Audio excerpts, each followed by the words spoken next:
The JonBenét Ramsey case is one of the most infamous and puzzling unsolved mysteries in modern American history. The 6-year-old beauty pageant contestant was found dead in her family's Boulder, Colorado home on December 26, 1996, hours after being reported missing. The unusual circumstances, the bizarre ransom note, and conflicting investigative narratives fueled decades of conspiracy theories and public obsession. Here's an overview of the main conspiracy theories surrounding the case, and why none have ever been conclusively proven. 1. The family did it. This is the most widely discussed and controversial theory. Versions include Patsy Ramsey, mother. Some believe Patsy accidentally killed JonBenét, possibly during a fit of anger over bedwetting, and then staged a kidnapping to cover it up. The ransom note, written on her notepad, with her handwriting similarities, is central to this theory. John Ramsey, father. Some think John helped cover up the death to protect Patsy or the family's reputation. Burke Ramsey, brother. Another variation claims her 9-year-old brother struck her with a blunt object during an argument over a toy or food, and the parents covered for him. Why people believe it? The ransom note was unusually long, 3 pages, bizarrely specific, and written on paper from inside the house. No signs of forced entry. DNA evidence at the time was inconclusive. The family's behavior, lack of full cooperation, giving interviews instead of talking to police, seems suspicious to many. Counterpoints. No definitive physical evidence ties any family member to the crime. DNA under JonBenét's nails and on her clothing did not match the Ramseys. All 3 were officially cleared in 2008 after DNA testing advancements. 2. An intruder theory. This is the official position of the Boulder Police Department after years of debate. What it suggests: an unknown person broke into the house, wrote the ransom note inside, and killed JonBenét, possibly during a botched kidnapping or sexual assault attempt. Supporting details. A broken basement window was found, suggesting entry.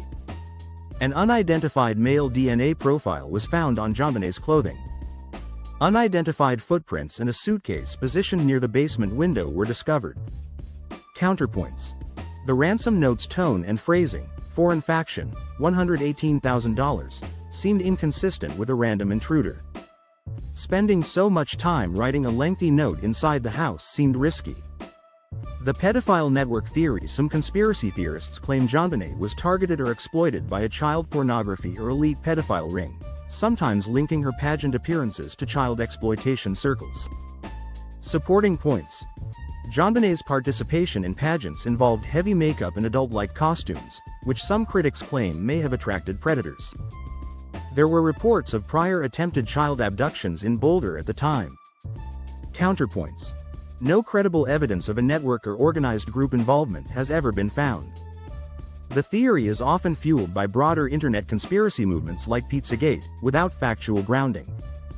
4. The cover-up or botched investigation theory. Many believe the truth was buried due to incompetence, influence, or reputation protection.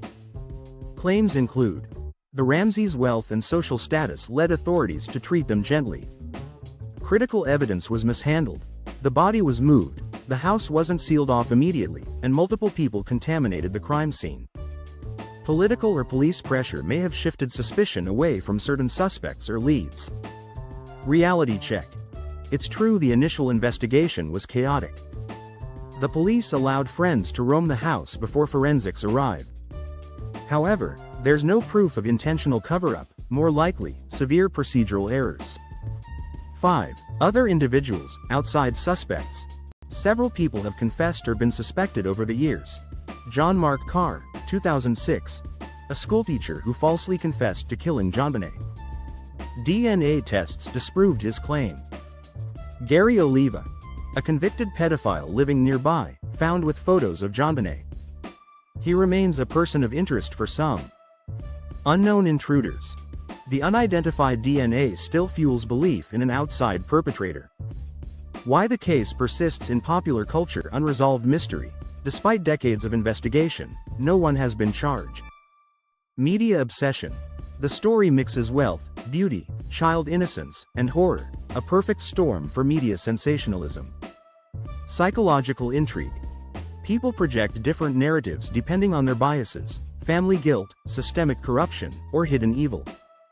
Current status, as of 2025, the case remains officially unsolved.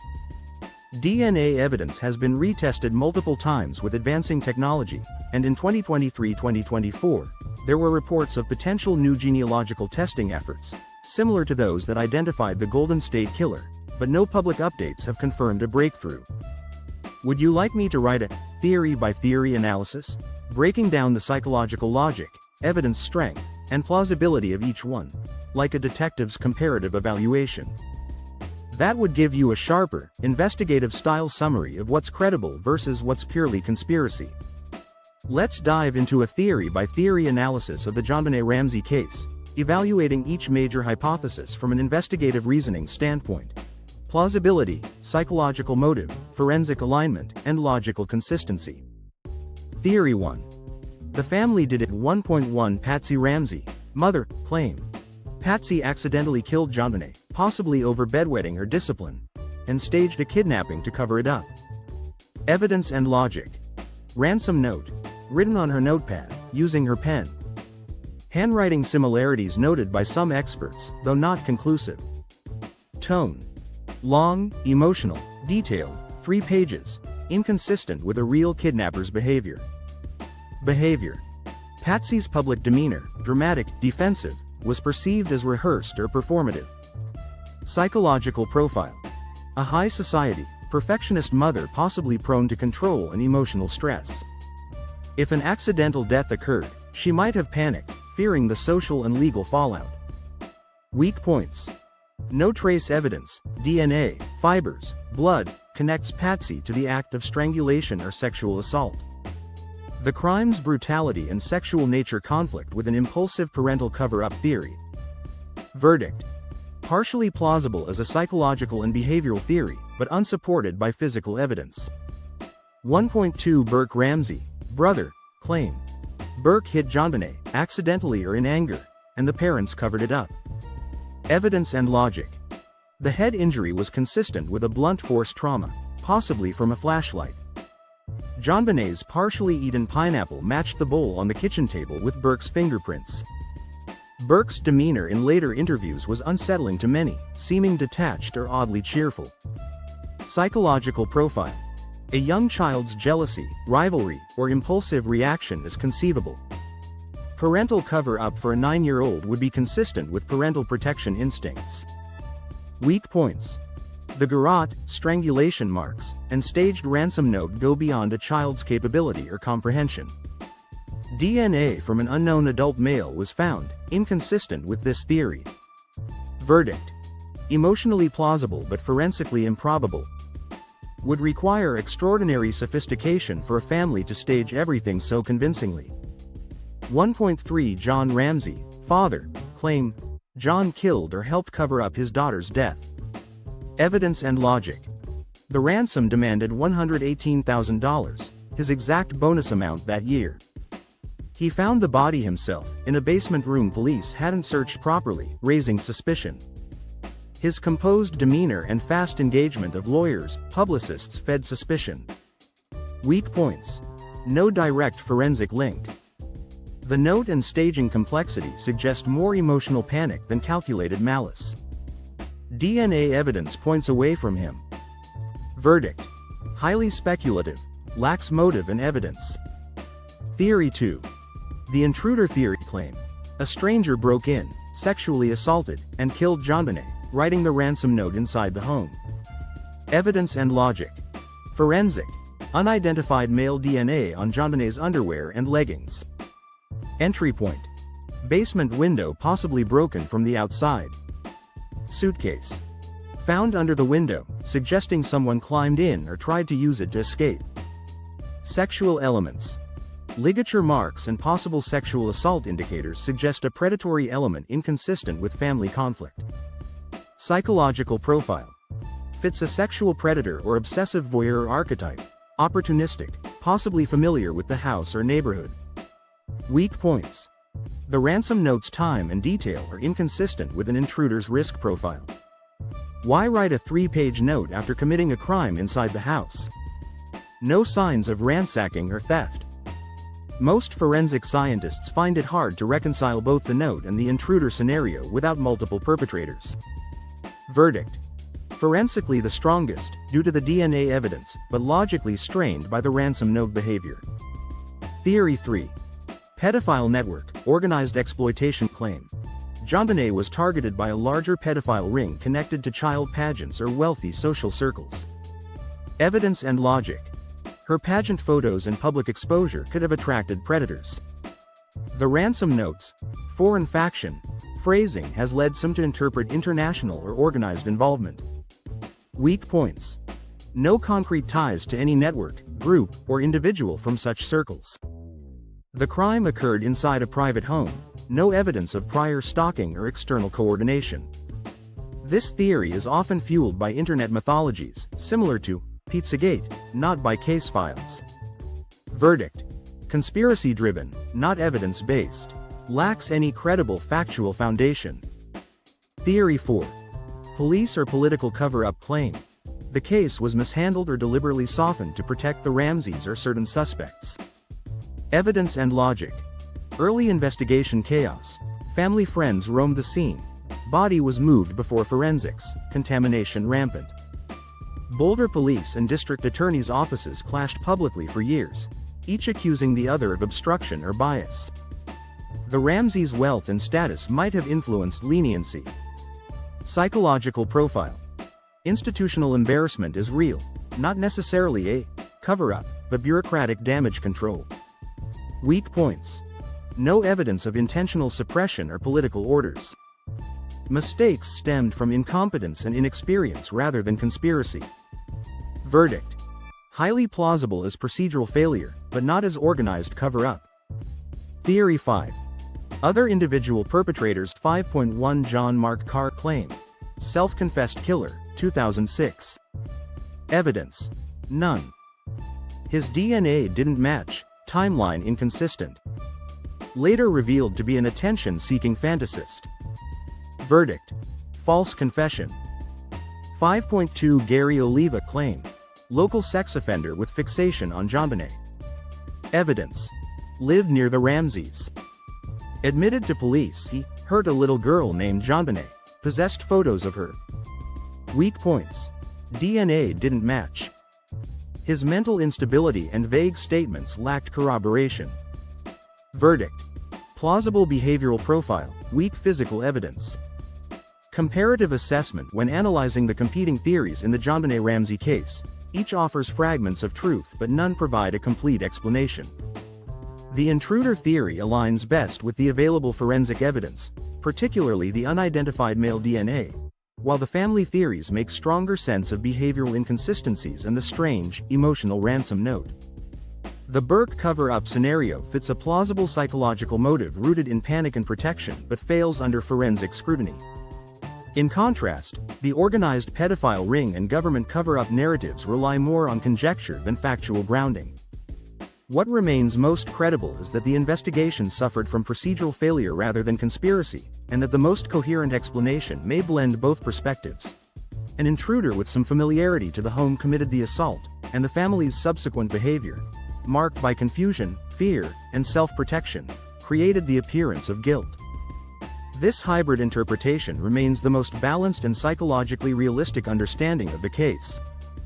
Final analytical summary. Every major theory has a kernel of plausibility, but none fit perfectly. The intruder theory aligns best with DNA and physical evidence, while the family theories explain behavioral oddities and the ransom note. However, the true scenario may involve both elements. Perhaps an intruder familiar with the home or family, entering opportunistically, with subsequent staging by the family out of panic or confusion. That hybrid theory, part crime, part cover-up, remains the most psychologically and logistically coherent explanation to many independent investigators. Let's build a behavioral and criminological profile of the most likely offender in the JonBenét Ramsey case, using what's known from forensic evidence, psychological patterns, and comparative case analysis. This profile blends elements of the intruder theory, supported by DNA, with behavioral and situational realism, producing a composite of the most probable offender type, not a single person. Overview. The most likely offender profile summary. A male, aged 25 to 45 at the time of the crime. Now mid-50s to 70s. Likely a sexually motivated opportunist with voyeuristic tendencies and social instability. He probably had some familiarity with the Ramsey home or family routines, either as a tradesman, neighbor, or local community member, and acted alone in a spontaneous yet partially premeditated intrusion that escalated to homicide. Psychological and behavioral profile. 1. Gender and age. Gender. Male, supported by DNA evidence and crime's sexual elements. Estimated age at offense, 25 to 45 years old. Younger offenders, less than 25, rarely demonstrate this level of controlled staging. Older offenders, greater than 45, are less physically inclined toward basement entry or impulsive sexual aggression. 2. Personality structure. Primary traits. Compulsive obsessive tendencies, writing a detailed ransom note. Fantasy-driven sexuality, ritualistic binding, garrote. Narcissistic undertones, desire for control, dominance, and postmortem staging. Secondary traits. Avoidant or socially isolated. Possible resentment toward wealth, femininity, or innocence, reflected in targeting a child in a privileged household. 3. Psychosexual characteristics. Likely a paraphilic offender. Sexual gratification through domination, fear, or pain rather than intercourse. The ligature and binding indicate fetishistic control behavior, hallmarks of sexual sadism, though the killing itself may have been impulsive or accidental. The lack of overt rape suggests sexualized control rather than sexual intercourse, consistent with fantasy-driven assault. Modus operandi, MO, and signature behavior. MO. Practical actions. Entry via basement window or other low visibility point. Movement through the house while family slept, familiarity or previous reconnaissance likely. Wrote ransom note before or after assault, possibly during an adrenaline state, mimicking kidnapping scenarios from movies or fantasies. Attempted staging to redirect suspicion, writing, foreign faction, and specific ransom demands to appear professional. Signature. Psychological expression. The lengthy ransom note wasn't necessary for the crime. It was a psychological imprint. It revealed a craving for attention and narrative control. The offender wanted to be perceived as powerful, calculating, and theatrical, not just as a brute. The use of the father's bonus amount, $118,000, suggests personalized resentment or insider knowledge. Familiarity with the setting. Why this matters. The house was large, dark, maze-like. Moving confidently through it to the basement room, without waking anyone, implies some degree of prior familiarity. Possible connections. A tradesman, delivery worker, or handyman who had been in the home before. Someone who attended a neighborhood event, pageant, or charity gathering where he observed or interacted with the Ramseys. A local who had fixated on JonBenét through community or media exposure. This person may have watched the house previously, identifying a window of opportunity on Christmas night when the family would be distracted and fatigued. Forensic traits. DNA. Partial male DNA found on underwear and leggings, not matching any family members. No forced entry marks. Supports entry through a previously damaged or accessible basement window. Fiber traces and ligature materials suggest items sourced from inside the home, meaning the intruder used what he found rather than bringing tools. This points to spontaneous adaptation, an opportunist, not a professional. Motivational framework. Primary motive. Sexual psychological control and domination, not ransom. Secondary motive. Fantasy fulfillment, a scripted abduction and power display. The ransom note, therefore, wasn't about money. It was about acting out a fantasy role, the kidnapper, the foreign operative, the mastermind. Such behavior is consistent with fantasy-driven offenders who blur fiction and reality, often rehearsing crimes mentally for months or years.